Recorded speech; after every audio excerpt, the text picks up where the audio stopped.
ఘర్ ఘర్ కి కహాని. ఈ కథను రచించిన వారు వసుంధర గారు. చాలామంది ఎదుటి వాళ్ల కోసం జీవిస్తారు వసు, నాకది ఇష్టం ఉండదు అన్నాడు భార్య వసంతతో మూర్తి. అతని మాటలు వసంతకు సరిగ్గా అర్థమైనట్లు లేదు. అదోలా ముఖం పెట్టిందామె. ఆమె ముఖం చూసి ఆ విషయం గ్రహించిన మూర్తి నవ్వుతూ, ఎదుటి వాళ్ల కోసం జీవించడం అంటే నీకు అర్థం తెలియదనుకుంటాను. ఉదాహరణకు, నువ్వు శ్రావణ శుక్రవారం నాడు కొత్త చీర కొన్నావు. ప్రస్తుతం మన ఎకానమీ అంత బాగా లేదు, ఆ సంగతి నీకు తెలుసు. అదీ కాక చీరలు నీకు అంత అవసరం కూడా కాదు. కొత్తవి అనదగ్గ చీరలు నీకిప్పుడు 7-8 ఉన్నాయి కూడా. అయినా నువ్వు కొత్త చీర కొనుక్కున్నావు శ్రావణ శుక్రవారానికి. అందుకు కారణం బట్టల మీద నీకున్న అత్యాశ కాదు. నీకు తెలిసిన ఆడవాళ్లందరూ అయ్యో శ్రావణ శుక్రవారం పూట చీర కొనుక్కోలేదా అని అంటారని.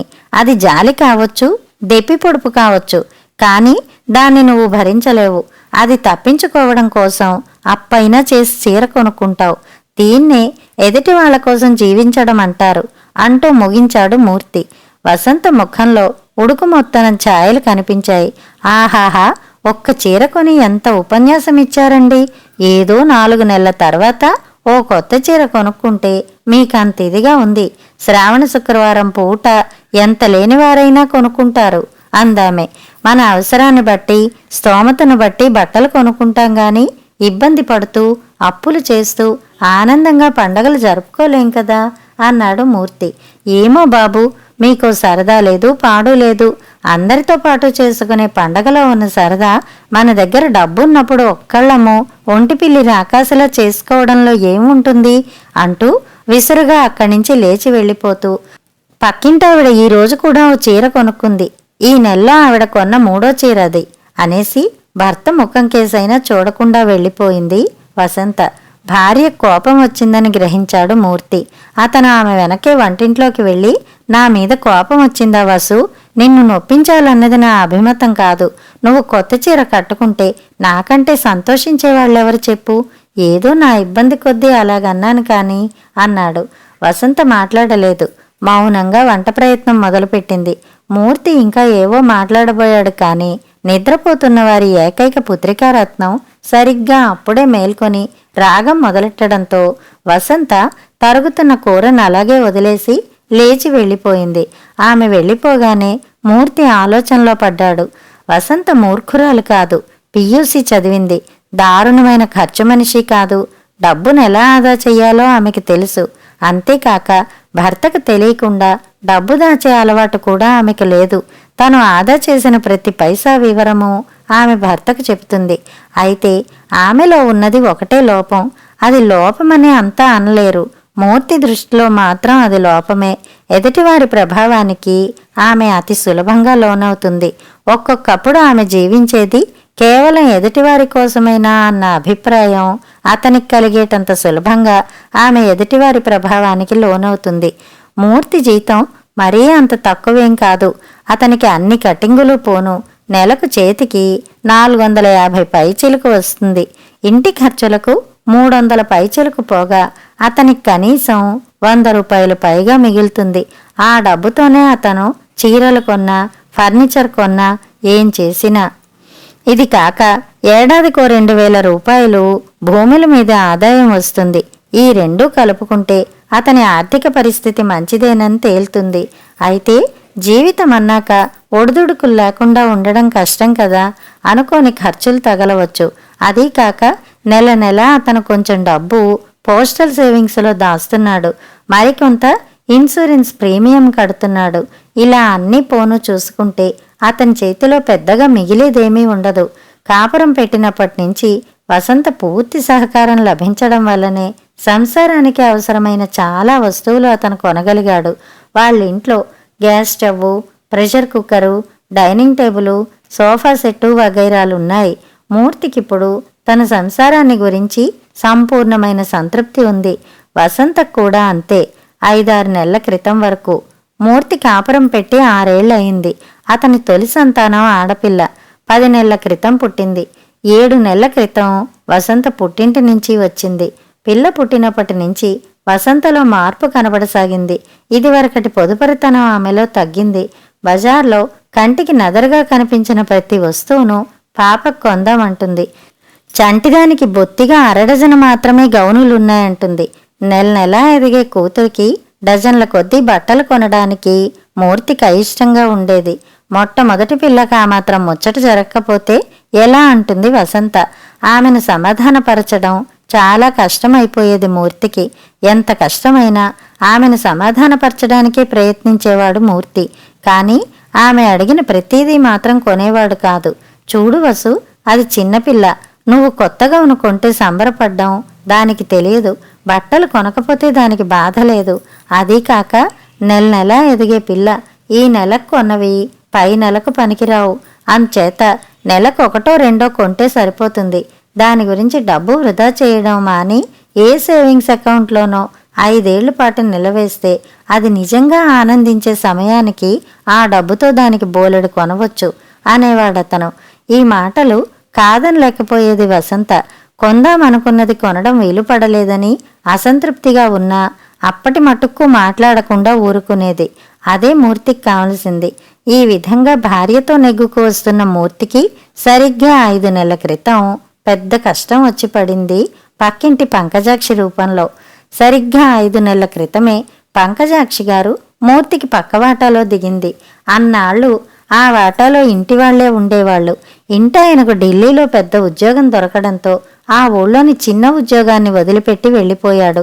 పక్కవాటాను మూర్తికే అప్పచెప్పి ఎవరికైనా అద్దెకిచ్చేయమన్నాడు.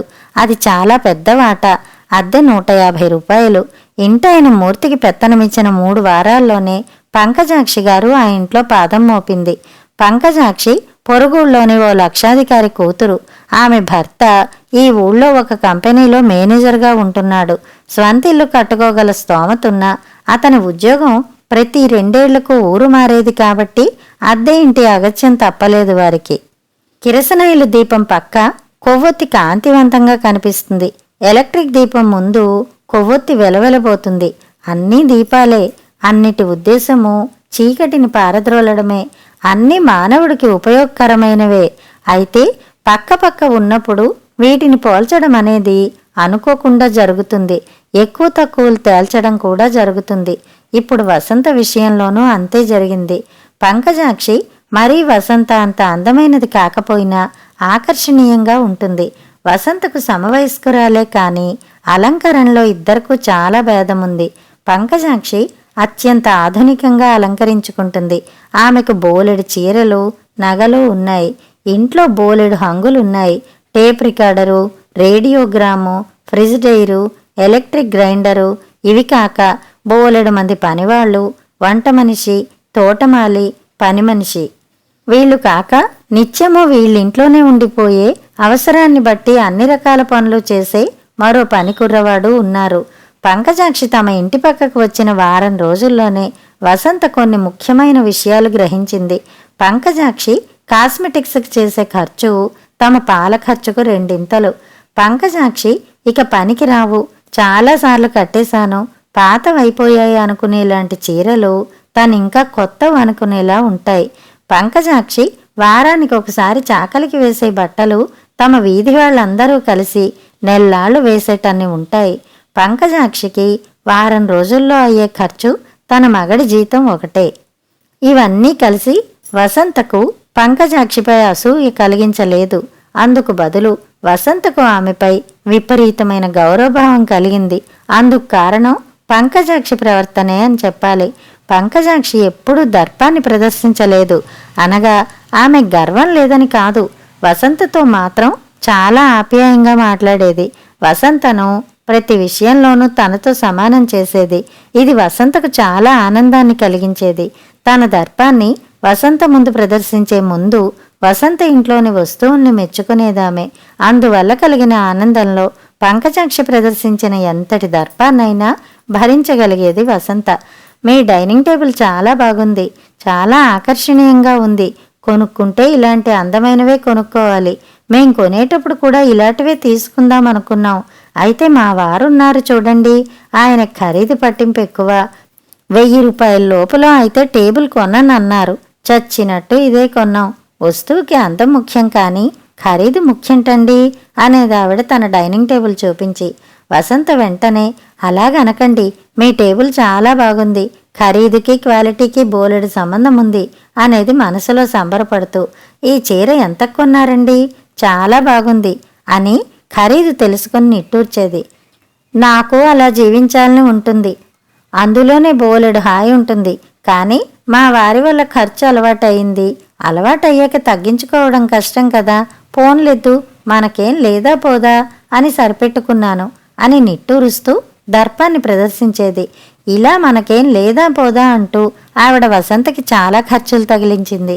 చవకగా వచ్చినా బయట బడ్డీ కొట్లలో బట్టలు కొనకూడదండి, ఖరీదు ఎక్కువైనా షాపుల్లో వాటి అందమే వేరు, అయినా మీకున్నది ఒక్కతే పిల్ల, మనకేం లేదా పోదా, రేడియో సెట్ మరీ అంత చిన్నదిగా ఉందేమిటండి, ఓ రేడియోగ్రామ్ కొనిపెడితే ఈ టేబుల్ నిండుగా ఉంటుంది, మీ వారికి రేడియోగ్రామ్ కొనడం ఇష్టం లేకపోతే ఇంకో చిన్న టేబుల్ చేయించి రేడియో దాని మీదకు మార్చేయండి, అమరిగ్గా ఉంటుంది. అయ్యో, పని మనిషి లేకుండా ఎలాగండి, ఎల్లకాలం ఇలాగే ఉంటామా, ఎప్పుడైనా ఓ రోగం వస్తే మనని చూసేవాళ్ళెవరు చెప్పండి, పనున్నా లేకపోయినా పని మనిషి ఉంటే ఆ సులువు వేరు, మన పని మనం చేసుకోవడంలో తప్పులేదు, కానీ మనకంత అవసరమేముందండి, మనకేమన్నా లేదా పోదా. ఇలా చాలా విషయాల్లో పంకజాక్షి గారి సలహా ఇవ్వడము, వసంత మంత్రముగ్ధురాల్లా వాటిని వినడము, మూర్తికి తలనొప్పి రావడము, ఇంతింతై వటుడింతై అన్నట్టు రోజు రోజుకు ఎక్కువ కాసాగాయి. కొన్ని ఖర్చులు అతనికి తప్పడం లేదు, మరికొన్ని ఖర్చుల విషయంలో ఇద్దరూ గొడవ పడవలసి వస్తోంది, మరికొన్నిటి విషయంలో అసంతృప్తిగానే సమాధానపడేది వసంత. మొత్తం మీద మూర్తికి సంసార జీవితం అంత సాఫీగా గడవడం లేదు. అన్నిటికంటే పెద్ద సమస్య అతనికి మరో 10 రోజుల అనంతరం వచ్చింది. అది పంకజాక్షి రెండో కొడుకు పుట్టినరోజు రూపంలో. ఆ పుట్టినరోజు పండుగ చాలా అద్భుతంగా జరిగింది. గొప్ప గొప్ప అతిథులంతా వచ్చారు. అతిథుల్లో వసంత, మూర్తి కూడా ఉన్నారు. విందు చాలా ఖరీదైంది. కుర్రవాడికి కూడా ఖరీదైన బహుమతులు వచ్చాయి. వసంత, మూర్తి కూడా ఖరీదైన బహుమతి సమర్పించుకున్నారు. ఆ రోజు బాగానే గడిచింది. ఆ తర్వాత రోజు నుంచి మూర్తి సమస్య ప్రారంభమైంది. మూర్తికి పుట్టినరోజు పండగలు ఆర్భాటంగా చేయాలన్న ఆసక్తి లేదు. స్తోమత సంగతి సరే సరి. అందుచేత తన కూతురు పుట్టినరోజు చాలా సింపుల్గా జరిపించే విషయంలో అతను వసంతను ఇదివరలోనే ఒప్పించి ఉన్నాడు. అయితే పంకజాక్షి జరిపిన ఒక్క పుట్టినరోజుతో అవన్నీ ఎగిరిపోయాయి. మీకు ఒక్కగానొక్క పిల్ల, మీకేమన్నా లేదా పోదా, ఎంత లేనివాళ్లు కూడా పుట్టినరోజు పండగ, అందులోనూ మొదటిది ఆర్భాటంగా చేసుకుంటున్నారు. కావాలంటే వచ్చే ఏడాది నుంచి మానేయొచ్చు, కానీ ఈ ఏడాది మాత్రం జరిపి తీరాల్సిందే, నేను ఊరుకోను అందట పంకజాక్షి. వాళ్లకు 1000-2000 ఖర్చయి ఉంటుంది. అంత ఖర్చు మనం చేయలేం. మన స్థాయి ఆర్భాటానికి ఎంత సింపుల్గా చెయ్యాలన్నా 10 మందిని పిలవాలంటే 200 అవుతుంది. ఆ డబ్బుతో దానికి ఏదైనా వస్తువు చేయిస్తే 4 కాలాల పాటు ఉంటుంది. పార్టీదేముంది, ఒక్క రోజుతో డబ్బు సరి అని మూర్తి నెమ్మదిగా చెప్పి చూశాడు. ప్రయోజనం లేకపోయింది. ఈ విషయంలో వసంతకు పంకజాక్షిది మాత్రమే కాదు, చుట్టుపక్కల ఆడవాళ్ళందరి సపోర్టు ఉంది. పుట్టినరోజు పార్టీ చేయకపోతే వాళ్ల మధ్య తను తల ఎత్తుకోలేనంది వసంత. ఆమె తలెత్తుకు తిరగడం కోసం మూర్తి పుట్టినరోజు ఆర్భాటంగా చేసి బ్యాంక్ బ్యాలెన్స్ చూసుకుని కలవరపడిపోయాడు. ఈ సమస్య ఇప్పటితో ఆగేలా లేదు. వెంటనే దీనికి పరిష్కారం చూడకపోతే చేతికి చిప్ప రావడం తథ్యం. అతనింకా ఆలోచనల్లో ఉండగానే మరో సమస్య వచ్చి పడింది. మూర్తిని స్కూటర్ కొనుక్కోమని కాల్ చేయసాగింది వసంత. అది పంకజాక్షి ప్రోద్బలం మీదనే. మీ హోదాకు ఒక స్కూటర్ అయినా లేకపోతే బాగుండదందిట ఆవిడ. స్కూటర్ ఉంటే బోలెడు షికార్లు చెయ్యొచ్చని, బస్సుల మీద రిక్షాల మీద ఆధారపడనక్కర్లేదని ఆవిడ వివరించిందట. స్కూటర్ కావాలంటే 2 ఏళ్ల పాటు ఎదురు చూడాలి, వెంటనే దొరకదని మూర్తి అంటే అటువంటి ఇబ్బంది లేదు, మీరు అంటే వారం రోజుల్లో మీకు దొరికే ఏర్పాటు భర్త ద్వారా చేయిస్తానని పంకజాక్షి చెప్పింది అంది వసంత. మూర్తికి గుండె ఆగిపోయింది. తన ప్రతి మాటను ఎంతగానో అర్థం చేసుకునేందుకు ప్రయత్నించే వసంత ఇప్పుడు పూర్తిగా మారిపోయింది. తన ఆర్థిక పరిస్థితి గురించి పూర్తిగా పట్టించుకోవడం మానేసింది. ఆమెకిప్పుడు పంకజాక్షి మాట వేదవాక్కు.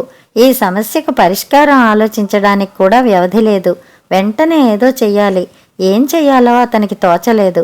అందుకే అతని ఆప్తమిత్రుడు శర్మను సలహా అడిగాడు.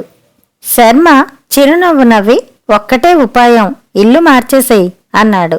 నిజమే, దీనితో సమస్య చాలా సులువుగా పరిష్కారం అయిపోతుంది. ఇన్నాళ్ళు తనకి ఐడియా తట్టనే లేదు. మూర్తి శర్మను మెచ్చుకుని, నువ్వే చూసి పెడదు ఓ ఇల్లు, ఈ ఊళ్ళో నీకు తెలియని వివరాలుండవు అన్నాడు. శర్మ ఒక్క నిమిషం ఆలోచించి, మా వీధిలోనే నాకు తెలిసిన ఆయనకు ట్రాన్స్ఫర్ అయింది. ఓ వారం రోజుల్లో ఇల్లు ఖాళీ చేసి వెళ్ళిపోతాడు. అదేమైనా దొరుకుతుందేమో ప్రయత్నిస్తానులే అన్నాడు. ప్రయత్నించడం కాదు, వెంటనే తెలుసుకుందాం అన్నాడు మూర్తి. ఇద్దరూ కలిసి ఆ సాయంత్రమే ఆ ఇంటికి వెళ్లారు. బయలుదేరిన ముహూర్తం మంచిదో ఏమో గాని వెంటనే ఆ ఇల్లు మూర్తికి దొరికేసింది. మునుపటి ఇంటికంటే ఈ ఇంటి అద్దె 15 రూపాయలు తక్కువ, అనగా 60 రూపాయలు మాత్రమే. ఇంట్లో హంగులు కూడా బాగున్నాయి. పొరుగు కూడా ఖరీదైంది కాదు. నెలకు 200-300 సంపాదించే గుమస్తా గారు ఒక ఆయన పక్కవాటాలో ఉంటున్నాడు. వాళ్ళు చాలా స్నేహపాత్రులని శర్మ ద్వారానూ ఖాళీ చేస్తున్న ఆయన ద్వారానూ కూడా విన్నాడు మూర్తి. అన్నిటికీ మించిన సుగుణం, ఇల్లు ఆఫీసుకు దగ్గరలో ఉంది. బస్సు ఖర్చు ఆదా చేయవచ్చును. ఇలా అన్నీ సంతృప్తికరంగా కనిపించేసరికి మూర్తి ఆ ఇంటికి అడ్వాన్స్ కూడా ఇచ్చేశాడు. ఇంటికి వెళ్ళాక భార్యతో, మనకింక స్కూటర్ అవసరం లేదు వసు, ఆఫీస్కు దగ్గరలో ఇల్లు చూశాను అన్నాడు. ముందు వసంత ఆశ్చర్యపోయింది. వివరాలన్నీ విని ఆమె కూడా ఆ ఇంటిని ఒకసారి చూశాక సంతృప్తి పడింది. 10 రోజుల్లో వాళ్ల మకాం మారిపోయింది. చక్కని పొరుగు పోతోందని పంకజాక్షి గారు చాలా బాధపడింది. బాధ అనంతరం, మళ్ళీ మీలాంటి పొరుగు దొరుకుతుందో దొరకదో, ఎలాంటి వాళ్ళు వస్తారో, అటువంటి బాధలు లేకుండా ఇల్లంతా మేమే తీసుకుంటాం. ఎలాగూ మా సామానికి ఇప్పుడున్న ఇల్లు చాలడం లేదు అంది.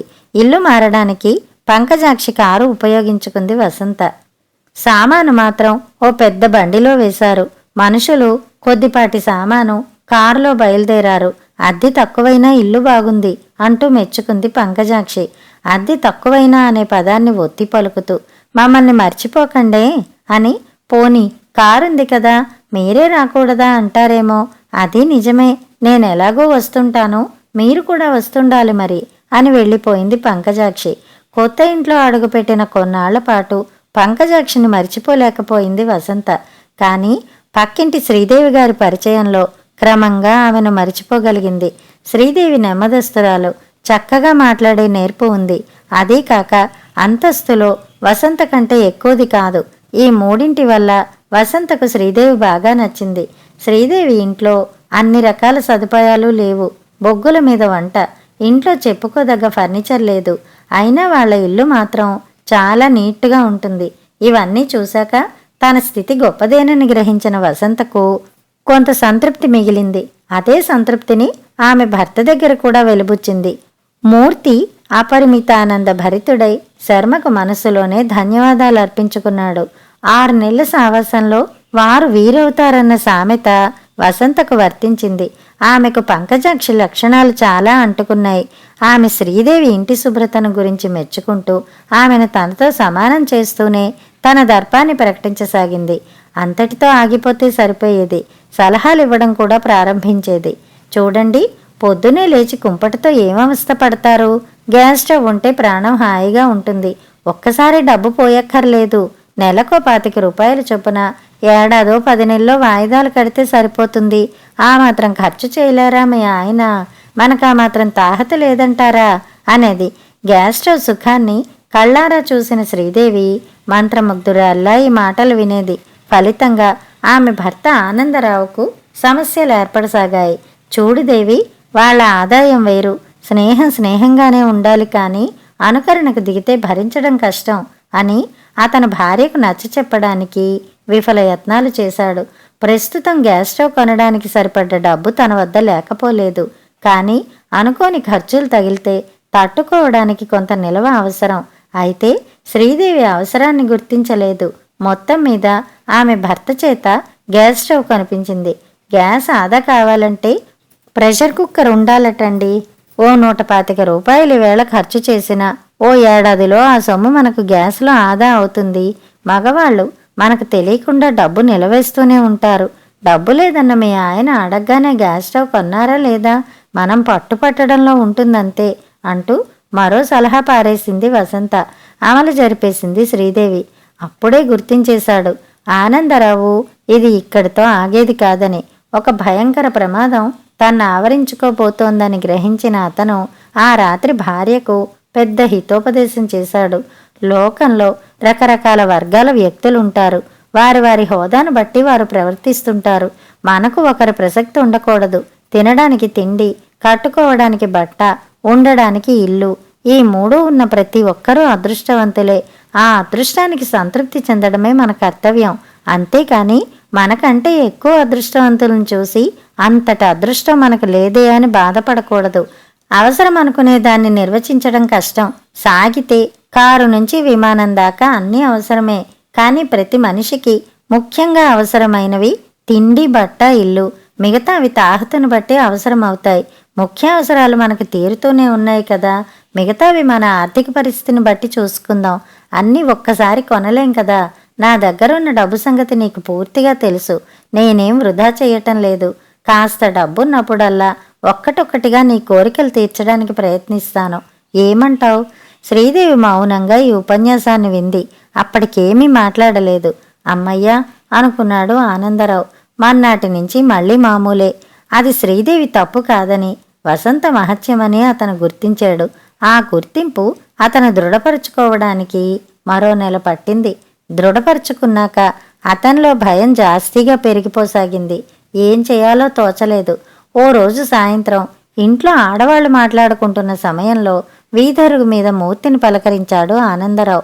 మిమ్మల్ని చాలా కాలంగా అడుగుదామనుకుంటున్నాను. మీరిదివరకుండే ఇల్లు బాగానే ఉండేది కదా. ఇరుగు పొరుగు మంచివారట కదా. 4 ఏళ్ల నుంచి ఆ ఇంట్లోనే ఉంటున్నారట కదా. మరి ఎందుకు మార్చేశారండి? ఆనందరావు ఇలా అడగడంలో బాధ ఉంది. ఉన్నవాడు అక్కడ ఉండక నా మీదకెందుకొచ్చి పడ్డావురా బాబు అన్న బాధ అది. ఆనందరావు నవ్వి ఆఫీస్కు దగ్గరలో ఉంది కదండి అని స్వరం కొంచెం తగ్గించి, అసలు కారణం వేరే లేకపోలేదులేండి. మా పక్క వాటాలోకి లక్షాధికారి కాపురానికి వచ్చాడు. వాళ్ళ ఖర్చులు అవి చూసి మా ఆవిడ కూడా అలాగే చేయమనేది. మనబోటి ఉద్యోగస్తులకు అలా ఎలా సాగుతుంది చెప్పండి? చెబితే మా ఆవిడ వినేది కాదు. 5-6 నెలల్లోనే నా ఖర్చు తడిపి మోపెడయింది. ఆఖరికి ఓ స్నేహితుడి సలహా తీసుకుని ఇలా కాస్త రక్షణ ఉన్న చోట ఇల్లు మార్చేశాను అన్నాడు. ఆనందరావు మూర్తి చెప్పేదంతా ఆశ్చర్యంగా విన్నాడు. అంతా విని చటుక్కున థ్యాంక్ యూ వెరీ మచ్ అని లేచి వెళ్ళిపోయాడు. అతను అలా థ్యాంక్స్ చెప్పి మధ్యంతరంగా వెళ్ళిపోవడానికి కారణం 4 రోజుల వరకు తెలియలేదు మూర్తికి. 4 రోజుల అనంతరం ఆనందరావు ఇల్లు ఖాళీ చేసి వెళ్ళిపోయాడు. శ్రీదేవిని వదలడానికి వసంత చాలా బాధపడింది. బాధపడుతూనే సామాను సర్దడంలో ఆమెకు సాయం చేసింది. వెళ్లే ముందు మమ్మల్ని మరిచిపోకండే అంది శ్రీదేవితో. మిమ్మల్ని మరిచిపోవడమా? ఎంత మాట అంది శ్రీదేవి. వారిది 6 నెలల సావాసమే మరి. కథ సమాప్తం.